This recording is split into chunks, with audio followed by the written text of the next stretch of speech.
Buenas tardes.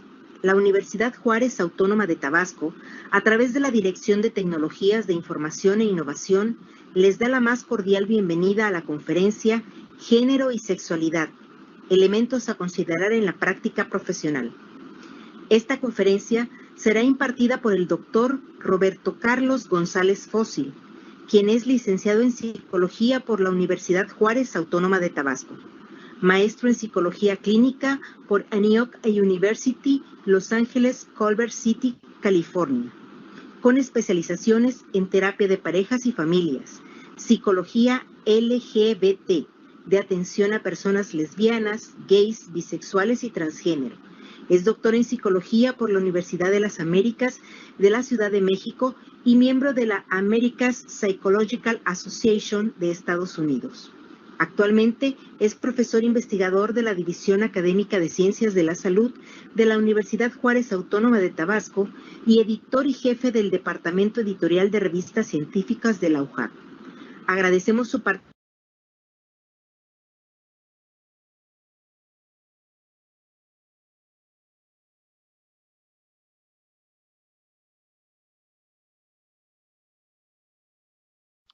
Bueno, ¿qué tal? ¿Qué tal?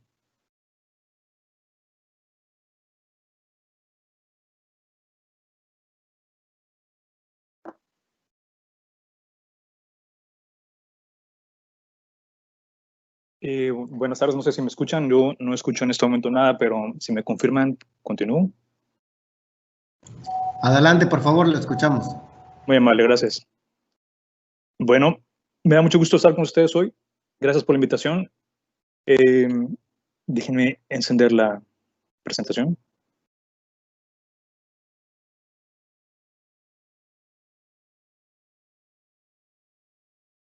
Ok. Bueno, como decía, me da mucho gusto que me hayan invitado. Yo tengo una curiosidad e interés muy grande por la conducta humana desde hace muchos años. La considero una situación bastante intensa, pero al mismo tiempo gratificante de estudiar. No siempre se puede tener oportunidades de conocer gente, entender las necesidades y al mismo tiempo tratar de apoyar con una carrera como es la psicología. En este tema en particular, yo creo que es muy amplio el número de dimensiones que se pueden abordar, pero con base a lo que yo he tenido de experiencia personal y profesional, creo que algo de lo más útil es no solamente los lineamientos que ciertas organizaciones profesionales y internacionales han elaborado, sino también la experiencia ya práctica en la clínica y en trabajo comunitario que a nivel personal, a través de la experiencia y supervisión de muchas personas que me apoyaron en mi carrera, pues he podido tener como herramientas en la atención a las personas de diferentes tipos de características personales o de toda la diversidad humana, ¿no? Entonces, bueno, ¿cuál es la, a ver, déjenme encender la, ¿cuál es la motivación? Precisamente eso, que hay muchas cosas que se pueden aprender en la academia, pero que no siempre están disponibles a través de la vida diaria en comunidades como, por ejemplo, que no tienen acceso a la educación media o superior. Y entonces, de por sí, la vida de los seres humanos siempre es compleja, hay muchos factores que influyen en el bienestar, en la salud de las personas. Llevando educación a esas personas es que se puede mejorar también ciertos indicadores de calidad de vida. Y bueno, ¿cuál es la importancia? Existen ciertas personas en las comunidades que son las responsables de no solamente llevar esos conocimientos, sino de intervenir de manera legal, de manera profesional, y existe siempre la necesidad de que esas personas estén actualizadas, que puedan tener no solamente conocimientos, sino conocimientos basados en evidencias. Y debido a que el tema de sexualidad es tan complejo, tan subjetivo también, no siempre se cuenta con esas herramientas. Es debido a esta problemática que muchas veces la atención a personas de la diversidad humana, diversidad sexual, puede estar algo limitada. Pero en ese sentido, no solamente me ha impactado a nivel profesional, sino a nivel personal. La verdad es que, honestamente, cuando yo empecé a estudiar este tipo de temas, saliendo de la universidad, fui a una capacitación a la Ciudad de México para ser entrenado con una compañera en estudios de género, y entendimos la importancia de ese tipo de conceptos y cómo influyen en la comunidad, en la salud de las personas. Sin embargo, es un concepto muy abstracto también para algunas personas y se vuelve cada vez más difícil, inclusive, que la gente lo acepte en lo que sí es medible y observable, ¿no? Y bueno, me fui después a estudiar un tiempo fuera, y gracias a la supervisión de muchas personas, de experiencia práctica con personas de la comunidad vulnerable, gente que no tenía casa, migrantes, supervisores clínicos de trabajo social, de psicología clínica, pues aprendí muchas cosas, y cuando regresé a México estaba yo muy contento de que las cosas en México no eran tan malas, en el sentido de que también estaban bastante estudiados esos temas, abordados, y bueno, para ser sinceros, yo en un momento pensé que todo estaba bien. Es decir, dije, bueno, pues yo ya hice mi colaboración, el trabajo comunitario pues sigue, hay mucha gente con activismo, con estudios especializados, pero en los últimos años, la verdad, he sentido una preocupación, tal vez por el momento tan intenso que estamos viviendo, no solamente la pandemia, sino los ajustes económicos y sociales, que de repente digo, bueno, si es necesario otra vez intervenir, y no solamente la información, sino el tener información que sea validada y que se pueda utilizar de manera confiable y segura, ¿no? Y bueno, fenómenos como, por ejemplo, el de la lucha feminista, que, por cierto, cuando yo estaba estudiando la maestría y la licenciatura, también fui bastante, digamos, instruido por mujeres feministas y hombres feministas que me hicieron volverme parte del movimiento también. Y en el momento, de repente, nacional, aparecen también diferentes manifestaciones que tal vez no son las que yo había atestiguado en mis primeros años, pero que también son un ejemplo de que la gente necesita ser escuchada, y a veces, independientemente de la validez o no de los métodos para ser escuchados o escuchadas, pues están demandando algo, ¿no? Y al mismo tiempo veo cómo gente, por ejemplo, puede ser aliada o inclusive designarse a sí mismo, a sí misma feminista, o aliado, aliada, y puede haber inclusive choques con los diferentes tipos de comunidades. Por ejemplo, hay mujeres que piensan que, mujeres feministas en particular, que un hombre no puede ser feminista, y en particular eso a mí me dolió bastante, por cierto. Yo siempre consideré que yo y otras personas que conocían éramos hombres feministas, y bueno, es una cuestión de marco teórico, de conceptualización, pero eso crea también un conflicto inclusive interno en los grupos. Bueno, pero hay casos todavía peores. Hay hombres que no se consideran feministas y sí son terriblemente sexistas, ¿no? Como lo que hemos visto en los medios también, gente que le llama feminazi a algunas personas y que, bueno, hace burla. Algunas veces podía ser hasta validada su burla, pero otras veces es una validación de la agresión, ¿no? Y cuando son métodos, digamos, no violentos, burlarse de esas aproximaciones también es un poco, pues, contraproducente, ¿no? Y también no solamente con el sexo o el género, con la orientación sexual, llegó un momento en que pensé que la situación en México pues estaba bastante bien, y últimamente, bueno, en los últimos 3 años he visto cómo la gente todavía se pelea en redes sociales, cómo existe una gran problemática en cuanto a violencia hacia estas personas, y que no para, ¿no? Y a nivel internacional, obviamente, no es necesariamente el peor lugar México. Hay países donde no solamente está prohibido, sino que es penado con la muerte. Entonces, es un ambiente que sinceramente me ha vuelto otra vez a preocupar. No es que no estuviese antes, pero no estaba tan bueno, en los últimos 3 años tal vez estaba yo un poco más confiado en que la situación iba a mejorar, pero bueno, es una situación cíclica, supongo, y una situación de aprendizaje continuo, ¿no? Y bueno, esa es la motivación de esta plática, ¿no?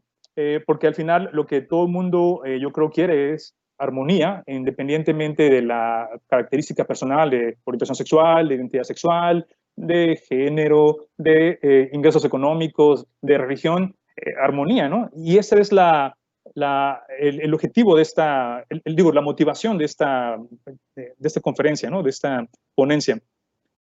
Y bueno, ¿a quién va dirigido dirigida esta ponencia? Pues originalmente había pensado profesionales, pero realmente es cualquier persona que esté interesada en el tema, ¿no? Es útil para todas las personas porque realmente compartimos esas características en diferentes niveles, pero las compartimos, ¿no? O en diferentes formas. Y es particularmente importante para las personas que son profesionales. ¿Qué quiero decir yo con profesional? Bueno, aquí vamos a consultar a la Real Academia Española por aquello de los conceptos culturalmente aceptados, ¿no? O académicamente aceptados, perteneciente o relativo a una profesión, dicho de una persona que ejerce una profesión. Entonces, hay mucha gente que puede ser profesional, desde una persona que fue a la universidad, hasta una persona que tiene un negocio, hasta una persona que se dedica simplemente a tratar a otras personas, y esa dedicación continua le requiere también estar actualizado o actualizada, ¿no? Y esa es la motivación también, ¿no? Ese es el público al que va dirigido. Acuérdense que cuando hablo de práctica profesional también, bueno, es un sinónimo de ejercicio profesional.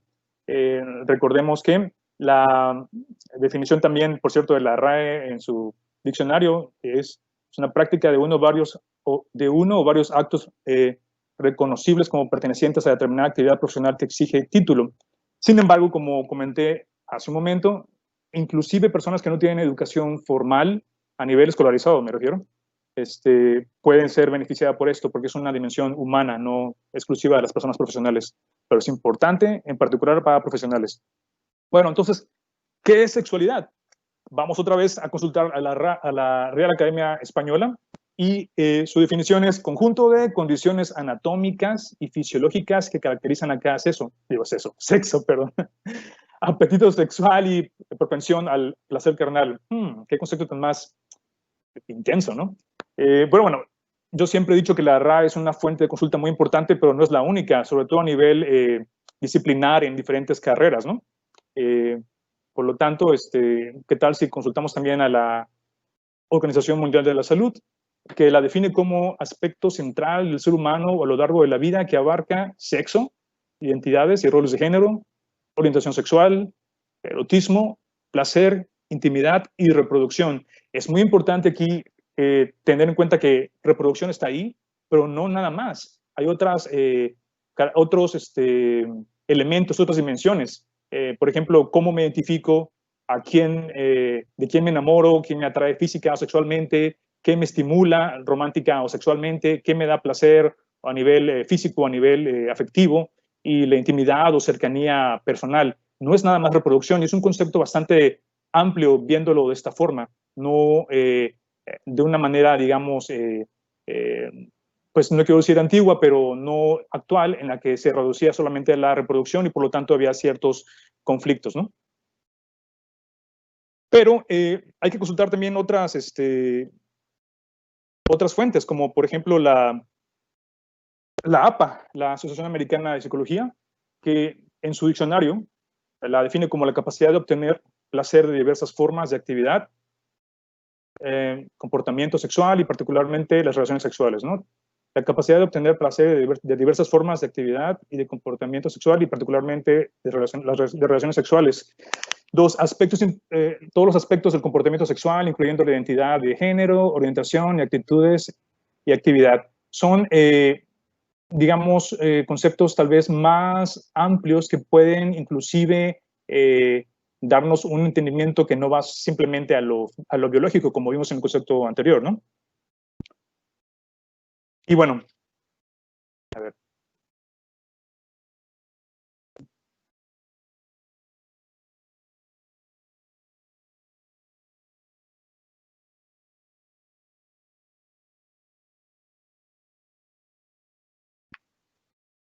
También la Organización Mundial de la Salud comenta que, bueno, la sexualidad no es simplemente algo biológico, sino que influyen elementos psicológicos, de conducta, de cognición, sociales, de cómo nos relacionamos, económicos, políticos, culturales, legales, históricos, religiosos, espirituales. Todos esos influyen en la manera en que no solamente conceptualizamos la sexualidad, sino cómo la vivimos, cómo nos permitimos relacionarnos con otras personas y por lo tanto influye en la salud, en el estado de bienestar de las personas, ¿no? Vamos al concepto de sexo. Según la UNESCO, son características biológicas y fisiológicas, incluyen pues, genéticas, endócrinas, anatómicas, que se utilizan para categorizar a las personas como miembros de una población masculina o femenina. Ahí entra ya el concepto de, digamos, género.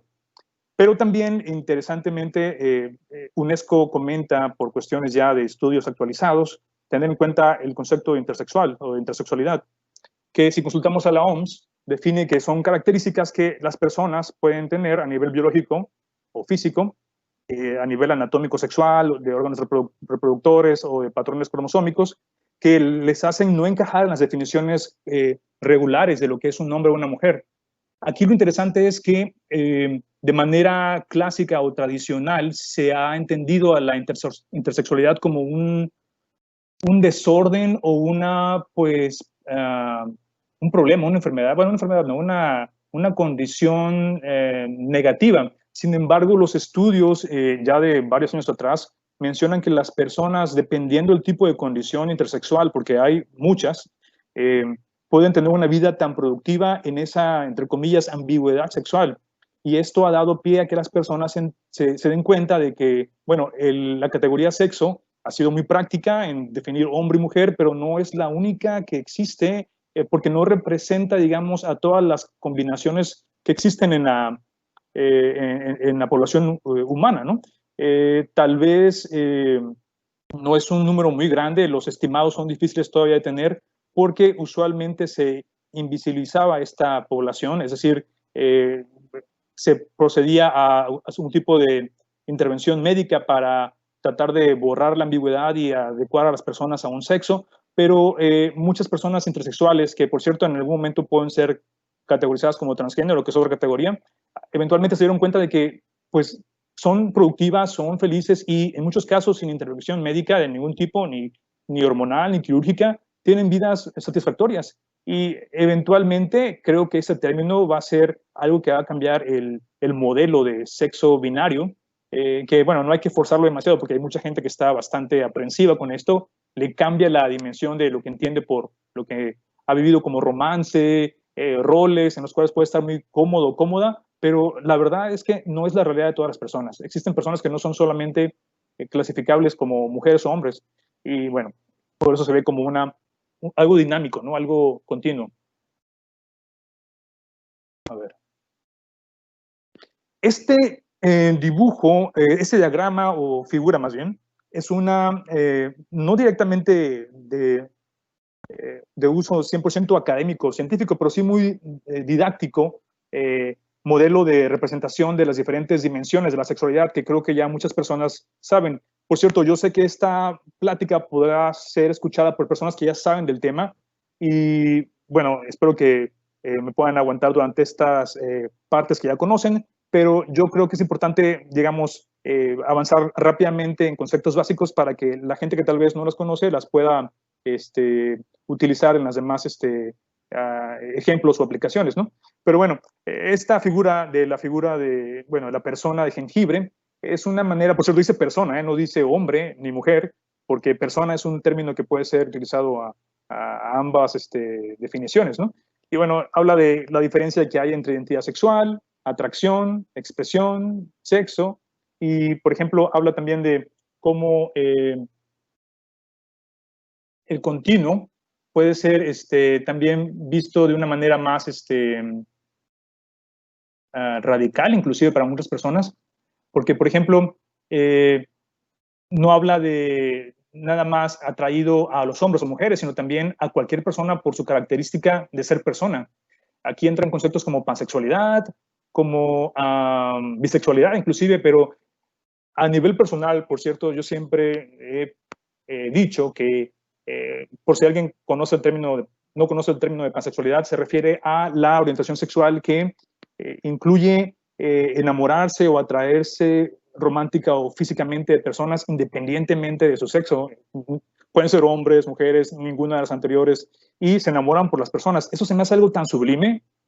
A nivel teórico, a nivel personal, tal vez no sea necesariamente mi orientación sexual, pero si lo veo como un ideal humano, se me hace bastante ideal, ¿no? Y bueno, la gente que se ha designado a sí misma como pansexual, inclusive, es todavía víctima de burlas y de agresiones, cuando en esencia es algo bastante benigno, bastante positivo, ¿no? Bueno, siguiente diapositiva. Entonces hay que entender a la sexualidad como algo que es dinámico, son diferentes dimensiones y los elementos que están influyendo están en constante cambio y pueden afectar la forma en que se vive, se expresa y la salud en general de las personas, ¿no? Es algo complejo porque no es nada más cambiando, digamos, la parte psicológica o la parte biológica que ocurre una transformación o una mejora o algo inclusive negativo de manera mágica. Son múltiples factores que, bueno, es algo más como cercano a las ciencias de la complejidad, ¿no? Pero que por su naturaleza compleja precisamente deberíamos tratar de siempre tener en cuenta de que no siempre va a ser blanco y negro o no siempre va a ser como lo hemos aprendido o vivido, ¿no? Y por lo tanto esos factores también multidimensionales o diversos son los que tenemos que tener en cuenta al momento de tratar con las personas. Hay también otro concepto que se llama, ¿cómo se llama? Interseccionalidad, en la que inclusive otras características que no tienen que ver con la sexualidad directamente, como por ejemplo ingreso económico, educación y inclusive, ¿cómo se llama? La forma en que, la forma en que fueron creados, cultura, va a influir en la identidad, personalidad y los pronósticos de bienestar de las personas, ¿no? Bueno, entonces, ¿qué es género? Yo creo que es un término que, por cierto, hay que tener muy en cuenta, que no es necesariamente lo que hemos escuchado en los últimos años sobre que es una ideología, una invención, una forma de engañar a las personas. ¿Cuál es la otra frase muy común? Un nuevo orden mundial, etcétera. No, es un término que de hecho tiene mucho tiempo que se usa, no nada más para cuestiones de sexualidad, y si leemos la definición de la Real Academia Española, podemos ver que es conjunto de seres que tienen uno o varios caracteres comunes, ¿no? Perdón. Este término en particular puede ser utilizado inclusive para otras cosas que no son necesariamente seres vivientes, como objetos, estilos artísticos. Por ejemplo, cuando hablamos del género musical, hablamos de hablar de cumbia, de rock, de música pop, etc. Esto es género, es una forma de clasificar objetos, fenómenos, cosas, porque los seres humanos requerimos poder nombrar, poner etiquetas para poder entender lo que ocurre alrededor, ¿no? Entonces, digamos, el origen de ese término viene de ahí, pero ha sido ampliamente utilizado en la academia y en la ciencia para un tipo de fenómenos en particular que están relacionados con la sexualidad. Y bueno, para eso tenemos como consulta también a la APA, donde habla en particular que son condiciones de ser, por ejemplo, hombre, mujer o en una categoría neutra, que se reflejan en los aspectos biológicos, en cómo se expresa lo que puede ser, entre comillas, feminidad o masculinidad, y que tienen que ver con cosas a nivel psicológico también, a nivel conductual, a nivel social, y que varían también por cuestiones culturales. En mi clase de género y sexualidad hemos comentado muchas veces cómo la cultura hace vivir la forma de ser hombre o mujer, o inclusive ninguno de los dos, de maneras positivas o negativas o simplemente diferentes, ¿no?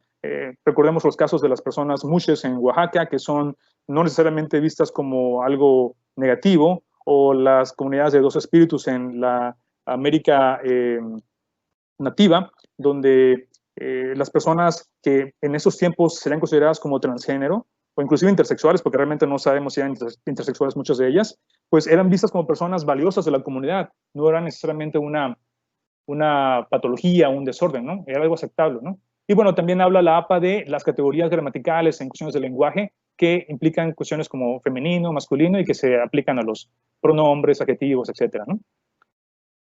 Y bueno, género no es un concepto inventado. Bajo estas características de cómo influyen las personas por el hecho de ser hombre o mujer, está implícito en muchas cosas, como por ejemplo la forma en que la gente se viste, la forma en que la gente va a experimentar la crianza o responsabilidades sociales, la gente que va a tener oportunidades o no de estudiar y, digamos, progresar a nivel socioeconómico en su comunidad, y la forma en que va a poder inclusive tomar decisiones o participar de las decisiones de su comunidad. Entonces, no es un fenómeno, no es un tema, un término inventado, tiene su validez a nivel académico y se usa todos los días, ¿no?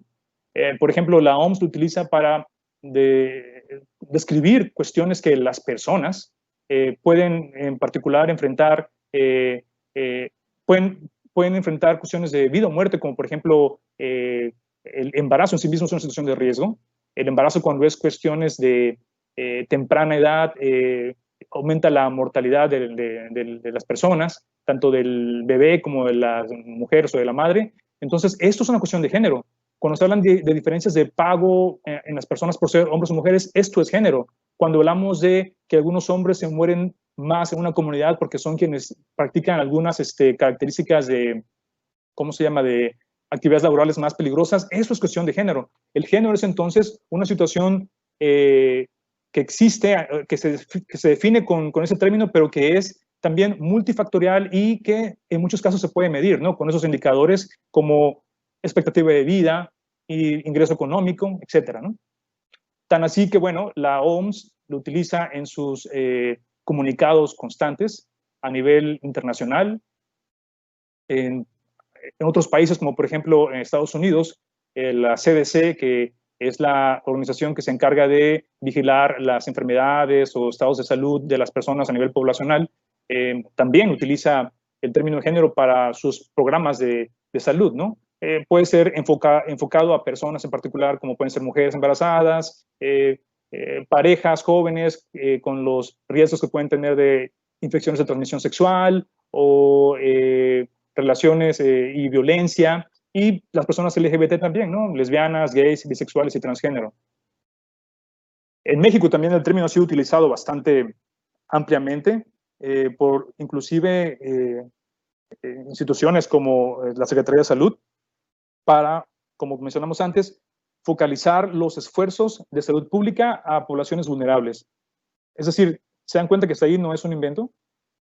El término ideología de género es bastante aplicado a veces de manera agresiva, pero no significa que sea un término inexistente, ¿no? Y bueno, vamos rápidamente como justificación también, porque es importante esto. A nivel internacional hay regulaciones que son en muchos casos meras sugerencias porque no se pueden ejercer o implementar en todos los países por cuestiones políticas y culturales. Pero en el caso de México, lo que se ha utilizado como derechos sexuales y reproductivos sí han sido, digamos, utilizados en legislación y en programas de política pública, ¿no? La Secretaría de Salud inclusive los maneja también, como mencionamos antes, y los utiliza, ¿no? Para poder mencionar cosas que deben de utilizarse en las intervenciones con la comunidad. Y a nivel de educación, son uno de los temas que se imparten a la población adolescente como parte de su instrucción educativa formal, ¿no? Entonces, ¿cuáles son esos derechos sexuales y reproductivos? Decidir de forma libre sobre el cuerpo y sexualidad, eso es desde qué intervención médica tomo o no tomo, embarazarse o no embarazarse, métodos anticonceptivos, etcétera, si los utilizo o no, cuáles, consentimiento informado, respecto a la intimidad y vida privada de las personas. Eso tiene que ver, por ejemplo, en la parte profesional, el no divulgar información que es sensible y que puede lastimar a las personas cuando se encuentra en una situación en que la gente puede ser agresiva por sus características. Una vida libre de violencia sexual, lo cual aquí entre nos es bastante idealista porque, bueno, no necesariamente la violencia sexual nada más, sino en general la violencia es parte de la humanidad, y no la estoy validando ni sugiriendo, sino que El objetivo realista es detectarla y reducirla porque desafortunadamente es parte de la naturaleza y digamos, la esperanza es que a través de estas pláticas, de esas intervenciones, de estas investigaciones, se pueda llegar más rápido a situaciones en las que hay violencia sexual y reducirla o inclusive eliminarla en cierto contexto. Pero los seres humanos son violentos por naturaleza. Sin embargo, si no se habla, menos se puede apoyar esa situación. Libertad reproductiva, como mencioné antes, capacidad de decidir si quiero tener hijos o no, embarazarse o no, cuántos, cuándo, etcétera, ¿no? Igualdad de oportunidades o equidad, independientemente del sexo, orientación sexual, que todas las personas tengan las mismas oportunidades en base a o con base en sus características personales, ¿no? Vivir una vida libre de discriminación. También yo me dedico mucho a ese tipo de temas y la discriminación también, como mencioné antes, igual que la violencia, no va a desaparecer al 100%, pero la idea es disminuirla, detectarla y preparar a la gente para que pues no la ejerza, ¿no? Eso es algo muy, muy importante de tener en cuenta. Pero otra vez, lo positivo es pensar en que se va a reducir, ¿no? Y información también que es completamente basada en evidencias o cuando menos con una base sólida académica, porque existe mucha información que tal vez pueda ser escrita en algún lado y parece que fuera válida, pero no tiene ninguna evidencia o que por lo tanto puede ser peligrosa más que benéfica. Y bueno, laica, que no se basa en algún credo en particular religioso. Eso es una controversia, pero la verdad es que simplemente se refiere a que en cuanto a la religión, aunque es una dimensión también muy importante de los seres humanos, que de hecho en muchas personas genera bienestar, no se podría utilizar siempre para este tipo de intervenciones porque es una cuestión de fe, no de evidencias. Entonces, hay que vivir la dimensión espiritual si alguien la tiene o comunitaria, religiosa, pero para cuestiones de sexualidad también hay que tener como principal base los conocimientos que son basados en evidencias, ¿no? Académicos, científicos. Y bueno, todo eso también que deba influir en la forma en que las personas como ciudadanas tengan acceso y acceso a servicios de calidad de salud, ¿no? Que sean no solamente tratadas de buena forma, sino que tengan lo que requieren para sus características especiales. Por ejemplo, yo recuerdo un caso muy particular cuando estuve en el Reino Unido, el servicio médico gratuito de ese país o de ese lugar en particular, en el consultorio en el que uno va para cualquier otro padecimiento, desde una gripe, etcétera. Hay folletos, o había en aquel tiempo, hace como 10, 15 años, no, 10 años, folletos sobre tratamiento de reemplazo hormonal para personas transgénero, y para mí eso era algo súper moderno, y que yo decía, bueno, ¿cuándo va a aparecer ese tipo de información a nivel de salud pública para la población transgénero en México? Eso ya era como parte de como si fuera una cartilla de vacunación que la gente puede tener acceso libremente, pero con un tema muy específico, ¿no? Y bueno, todos esos son como han sido descritos los derechos sexuales y reproductivos por la Secretaría de Salud de nuestro país. Esto influye al mismo tiempo en lo que la Organización de las Naciones Unidas a través de sus políticas públicas internacionales tratado inclusive de expresar en sus desarrollos sostenibles para la humanidad, ¿no? Que, como se dan cuenta, incluyen diferentes metas u objetivos, pero en particular el número 3, salud y bienestar, el 4, educación de calidad, y 5, igualdad de género, están completamente relacionados a lo que estamos hablando. Es decir, gente que se ha dedicado a estudiar acerca de desarrollo humano, la mejora de la calidad de vida de las personas, ha detectado que son determinantes del bienestar de la población. Y junto con otros sueños, como por ejemplo tener agua potable en todos lados, pues tal vez sean muy idealistas, pero es lo justo, ¿no? Y lo que garantizaría de manera ideal una población con mejor calidad de vida, ¿no? Entonces, influye en muchas formas, ¿no? Hay que tenerlo observado en su manera multidimensional. Ok. La OMS en particular ha tenido 3 ejes de intervención para cuando se trata de educar a las personas. Una de ellas son las actitudes. Por cierto, es muy importante el término actitud.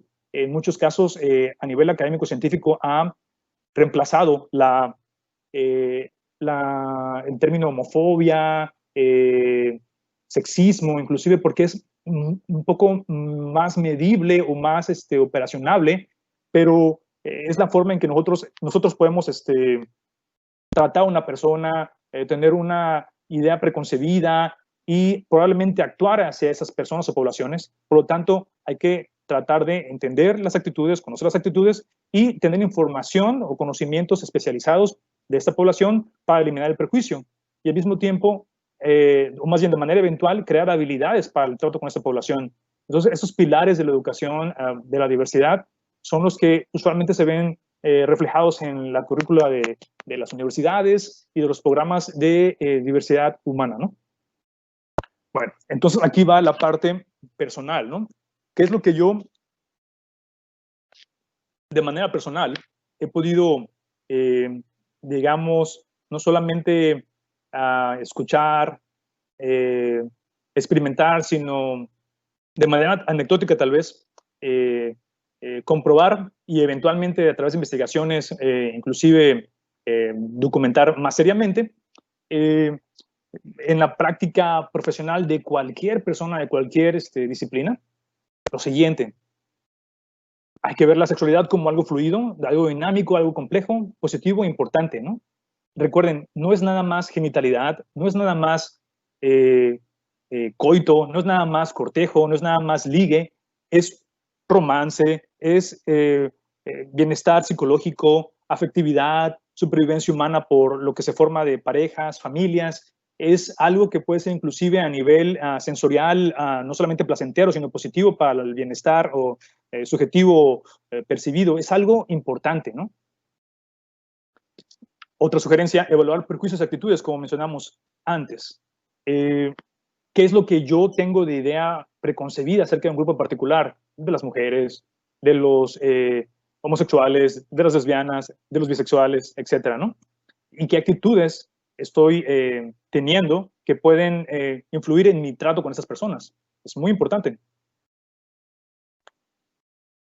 Educación continua y basada en evidencias académicas científicas. Eso ya lo mencionamos antes, pero en particular creo que es importante para la gente en estos tiempos porque la cantidad de información que se recibe es tan grande que no se puede, o mucha gente no está más bien acostumbrada a verificar las fuentes. Y eso es un problema bastante serio, porque inclusive en los documentos científicos, no porque una persona muy estudiada, con mucha experiencia de investigación, haya realizado una publicación y dé cierto comentario, quiere decir que sea completamente válido, ¿cierto? La ciencia cambia de opiniones con base a evidencias nuevas. Entonces, estar actualizados o actualizadas es importantísimo. Y consultar documentos que sabemos tienen cierto rigor en ese sentido, ¿no?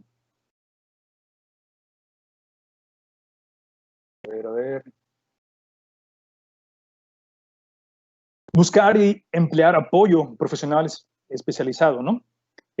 Afortunadamente, en nuestro contexto, yo sé que la cosa está bastante intensa, ¿no? La verdad, de repente hasta me genera ansiedad y depresión ver cómo está el mundo, ¿no? Pero la verdad es que también existen personas con buenas intenciones que tienen experiencia en esos temas.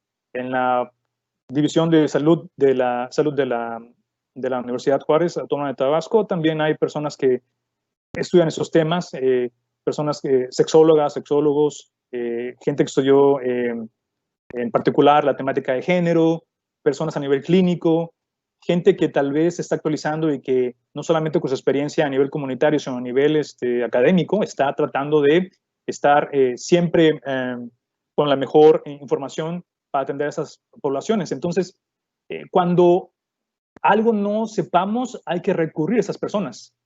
Y, por cierto, inclusive, y eso aplica para mí también, cuando algo no lo conozco yo, está bien no decir, está bien decirlo, perdón. Es decir, aceptar que no se tiene esa información y que hay que investigarlo.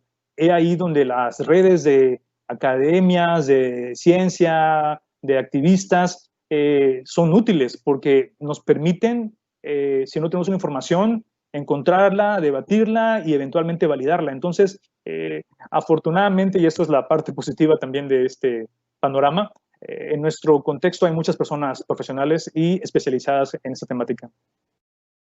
Esto es muy importante, no patologizar o utilizar términos clínicos que son innecesarios.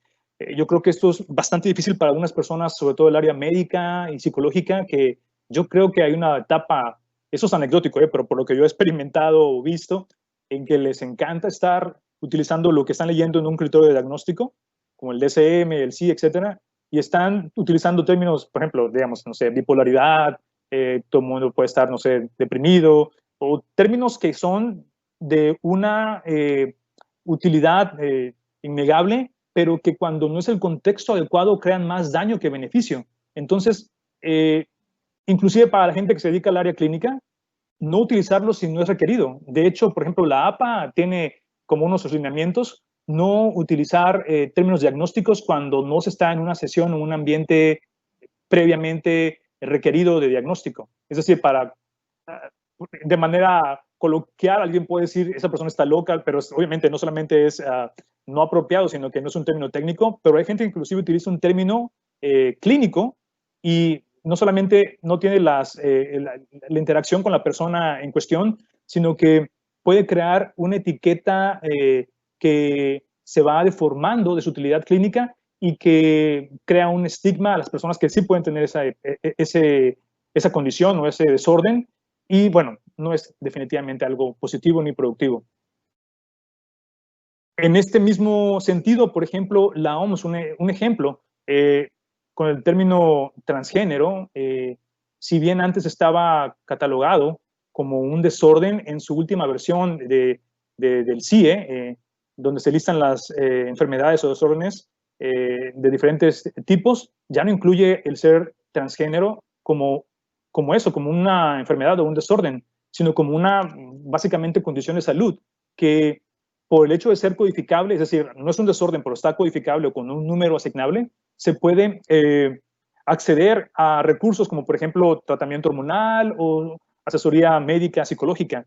Y bueno, la OMS ya está dando bastante documentación y políticas en base a esto. Es algo muy positivo también, ¿no? Y por lo tanto, el término de incongruencia de género no se clasifica como tal ya en la última versión del CIE o ICD-11, ¿no?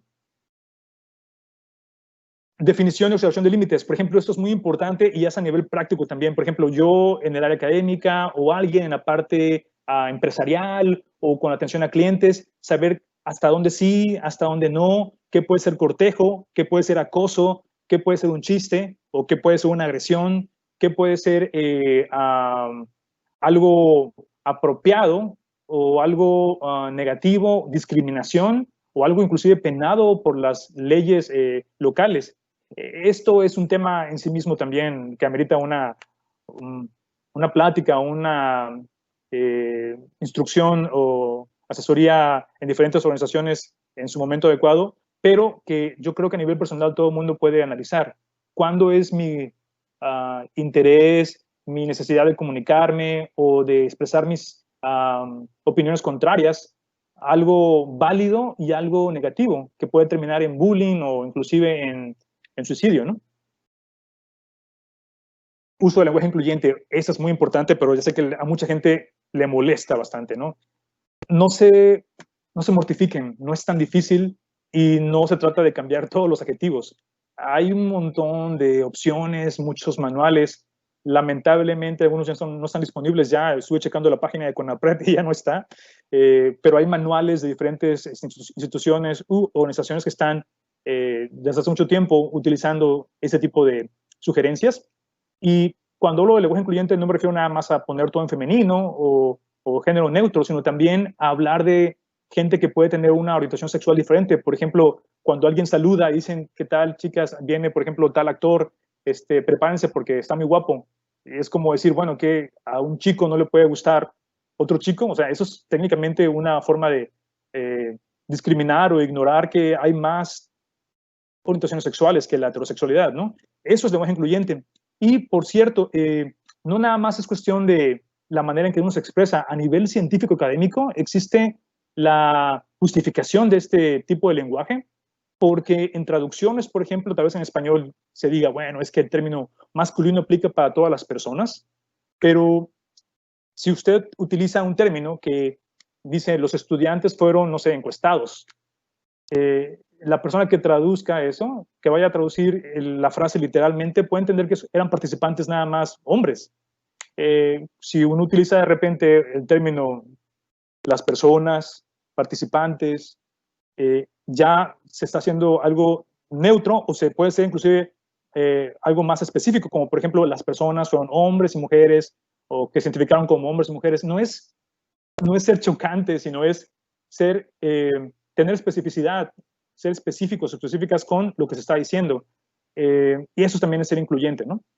Y bueno, ejemplos.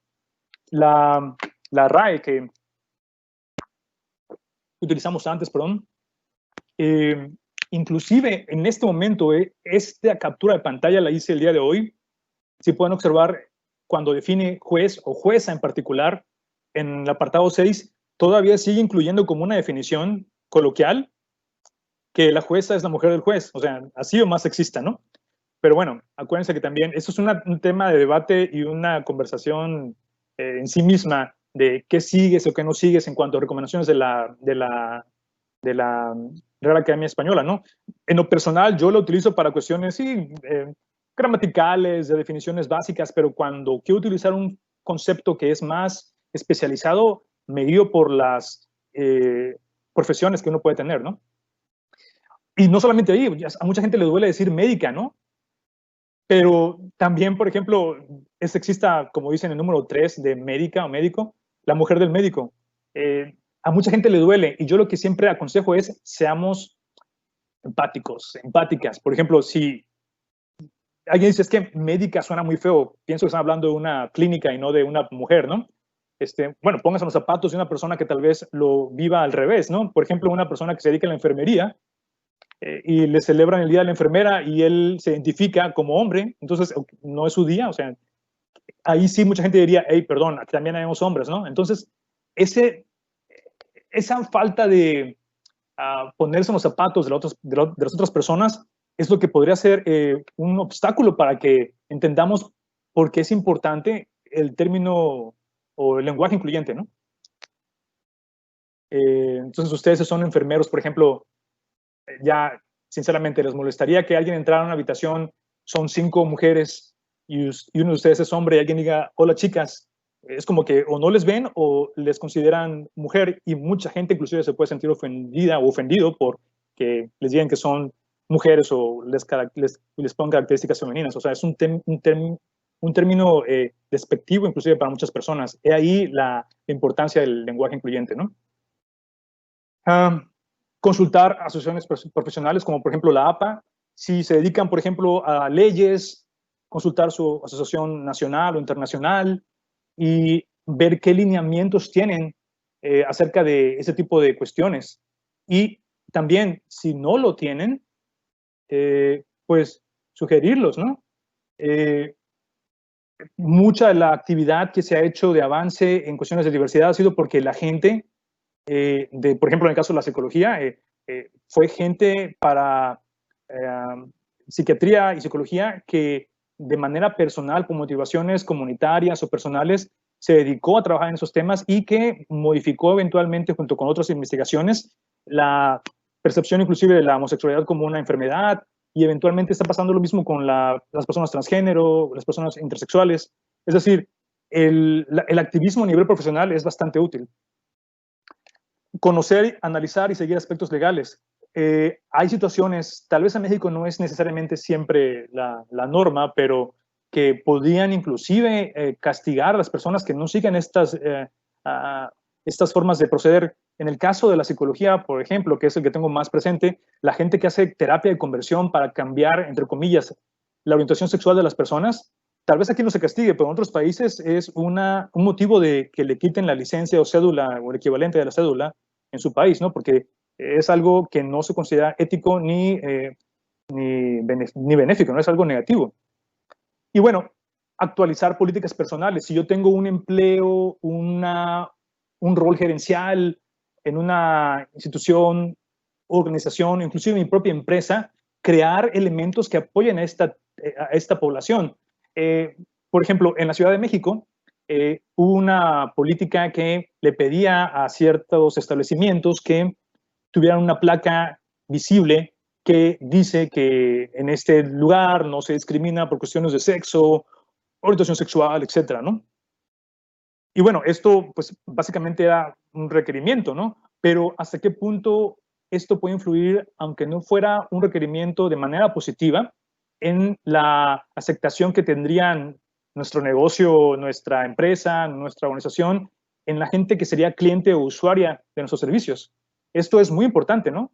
Y pues hay gente que critica, por ejemplo, que las empresas solamente ponen la bandera arcoíris para el mes de Pride o del orgullo, pero yo creo que es mejor que nunca, ¿no? O sea, que lo hagan un día, una vez al año, es mejor que no lo hagan nunca. Entonces, las políticas que uno puede implementar a nivel personal son bastante también positivas, ¿no? Y bueno, visibilidad y participación. Si alguien es parte de este movimiento feminista, de personas lesbianas, alguien está en el closet, digo, fuera del closet, esa visibilidad de su orientación sexual es positiva porque crea ejemplos que pueden apoyar a otras personas y que también generan apoyo para las personas que están fuera del closet y apoyo para las personas que eventualmente quieran salir. Mucha gente se pregunta, bueno, ¿para qué van a salir del closet? La verdad es que los estudios indican que el bienestar psicológico, social y físico de las personas puede aumentar en contextos en que la aceptabilidad es mayor. El acceso a recursos, el apoyo comunitario, el familiar, genera bastante beneficio en salud de todas las áreas, ¿no? Entonces, la gente que estamos fuera del closet, hacerlo visible, ¿no? Hacerlo como una parte de nuestra naturaleza normal e impactar de manera positiva en otra gente que está tal vez no fuera y que no hay que forzar, pero cuando se sienta cómoda y sea el momento adecuado, seguro, etcétera, hacerlo y que puede generar un impacto positivo, como decía, ¿no? Y bueno, a ver.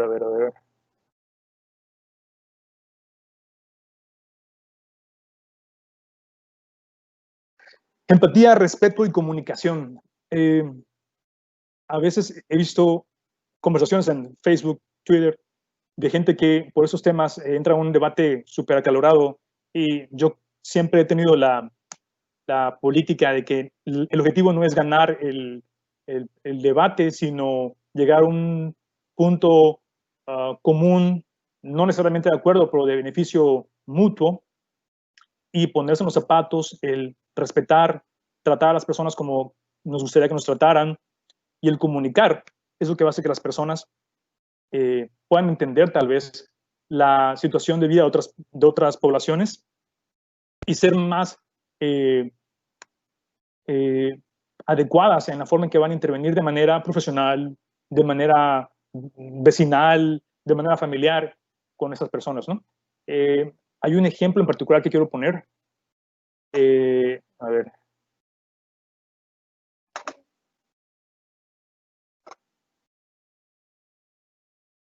No sé si ustedes conozcan la serie Orange is the New Black de Netflix. En esta serie hay un personaje que es trans, interpretado por una persona que es trans en la vida real. Y bueno, en esta trama, la persona se dedica a cortar el cabello a las mujeres internas en esta prisión. Y en una ocasión, uno de los personajes llega y, bueno, la persona, que no me acuerdo el nombre de los personajes, pero quien corta el cabello, se molesta porque la cliente, que es un personaje bastante carismático, por cierto, le dice Lady Man, o pues no sé cuál es la traducción más adecuada en español, pero como que le está llamando hombre y su identidad es mujer. Entonces eso es una ofensa realmente para esas personas, ¿no? O sea, la identidad es su identidad y le debes llamar por esa persona. Entonces le dice, es un chiste, pero le dices, ¿realmente me vas a llamar a mí Lady Man o el término, ¿no? Agresivo. Me vas a llamar hombre a mí en este momento, que tengo yo tijeras cerca de ti, ¿no? O sea, ¿te das cuenta que te estás poniendo en riesgo? O sea, tengo tu vida en mis manos, básicamente, ¿no? Y bueno, pueden ver la cara de la actriz en ese momento, en el personaje, poniendo una angustia terrible. Porque, bueno, ha sido la convivencia muy armoniosa, pero al momento de ofender a alguien, sí se tiene miedo de que exista una reacción violenta, ¿no? Y bueno, dice esta persona, esta chica le dice, bueno, es que yo pensé que este término sonaba bien, no sonaba bonito, ¿no? Por eso lo decía. Y dice, no sé de estas cosas, no sé de los términos, tal vez está diciendo, ¿no? Y por eso estoy haciendo estas preguntas, o por eso hago preguntas. Y esto es un ejemplo, bueno, es de Netflix la serie para cuestiones de derecho de autor, ¿no? Es interesante de todo esto es que yo sé que hasta cierto punto, no es una regla, pero que la gente que se conectó inclusive hoy o que va a ver este video, es gente que está ya sensibilizada por esa temática, ¿eh? Es decir, tal vez al 90% de la gente que está escuchando esto no necesita realmente escuchar esto porque ya lo sabe, ya lo emplea, ya ha visto que funciona, etcétera, ¿no? Pero tal vez un ejemplo que sí puede ser muy útil, y lo veo útil para feminismo, para movimiento transgénero, intersexual, el orgullo gay, lésbico, etcétera, cuando alguien de manera tal vez ingenua y puede ser agresiva inclusive, pero no intencional necesariamente, se acerca con dudas genuinas y con la necesidad de entender el fenómeno, la forma en que expresamos esas respuestas o que nos acercamos para explicarles lo que sabemos o vivimos, es tal vez lo que va a hacer la diferencia entre tener más personas aliadas o no. Entonces, no pelearse con los aliados o las aliadas, sino involucrarlas de manera comunitaria e inclusive pueden volverse activistas. Es una aplicación, un ejemplo bastante útil, yo creo, para quienes son activistas y que de repente, pues, en el debate acalorado, deben darse cuenta de que no importa qué tanto piense yo en mi movimiento, la gente debe de adoptarlo, entender en qué se puede identificar, qué puede tener diferencias y respetar mis diferencias y en lo que tenemos en común, ¿no? Y bueno, eso es lo que yo quería explicarles el día de hoy. Espero que haya sido útil y que, pues, de alguna manera estén en contacto si requieren algún tipo de información adicional, referencias y cualquier otro tipo de duda que pueda ser resuelta en que podamos apoyarles, ¿no? Muchas gracias. Muchas gracias, doctor. Pasaremos ahora a la sesión de preguntas. Los asistentes pueden realizar sus preguntas por escrito para que sean leídas. Aquí tenemos una pregunta de Manuel. Dice, una pregunta en la psicología. ¿También llevaremos materias que están relacionadas con la sexualidad? Definitivamente. No solamente una materia específica en la que hemos trabajado. Bueno, no sé de qué universidad habla, supongo que puede ser de LUJAT. Hay un grupo de docentes que ha dedicado años a elaborar una temática de este tipo de asuntos a nivel de género, sexualidad, en los planes nuevos y los anteriores. Y también se espera que impacte de manera transversal, no solamente por llevar la materia, sino que se utilicen en otras asignaturas, ¿no? No solamente en género y sexualidad, por ejemplo. Así que definitivamente sí. Es más, un programa de psicología que no lleva sexualidad y género, pues está incompleto, ¿no? Muchas gracias, doctor.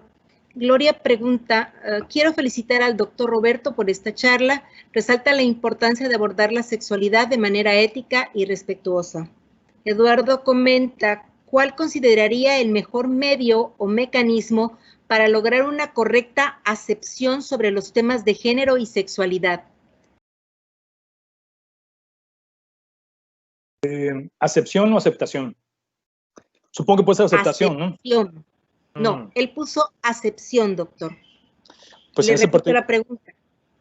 ¿Cuál consideraría el mejor medio o mecanismo para lograr una correcta acepción sobre los temas de género y sexualidad? Honestamente no sé a qué se refiere, igual si nos puede explicar un poco más la pregunta, yo con mucho gusto lo abordo. No sabría qué contestar en ese sentido, pero tal vez a nivel de aceptación es un proceso, ¿eh? No es de la noche a la mañana.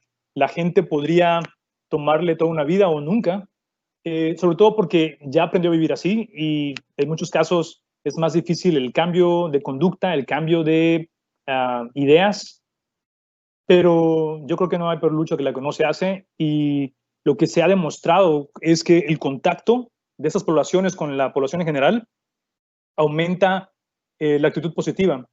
Y en ese sentido, les digo, si está en sus manos ser visibles o hablar de esos temas, es algo que pueden hacer, ¿no? Gracias por los comentarios. Y si tienen una explicación un poco más amplia de la pregunta que me hicieron, con mucho gusto lo contesto.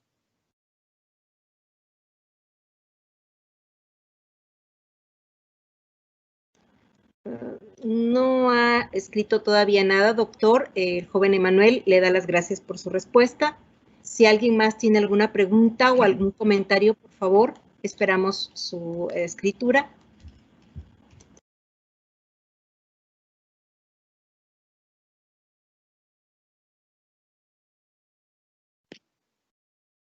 Pues muchas gracias. Cualquier duda, si no es por este medio, también puede ser por nuestras direcciones institucionales.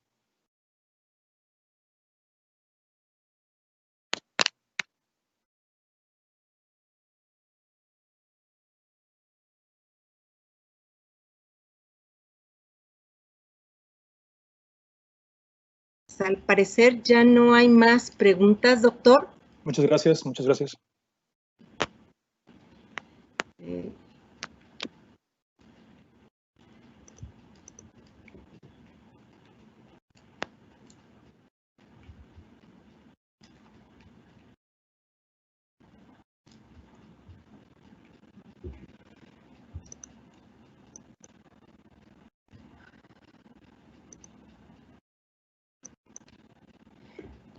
Entonces, Gracias. la Universidad Juárez Autónoma de Tabasco y la Dirección de Tecnologías de Información e Innovación agradece al doctor Roberto Carlos González Fósil por el tiempo y el esfuerzo que tomó para compartir sus conocimientos y experiencias con nosotros, y le hace entrega de la presente constancia por su participación en la conferencia Género y Sexualidad, elementos a considerar en la práctica profesional, que fue impartida en el aula virtual el día de hoy. Agradecemos al doctor Fósil por su apoyo y a todos ustedes por su asistencia. Muy buenas noches. Muchas gracias.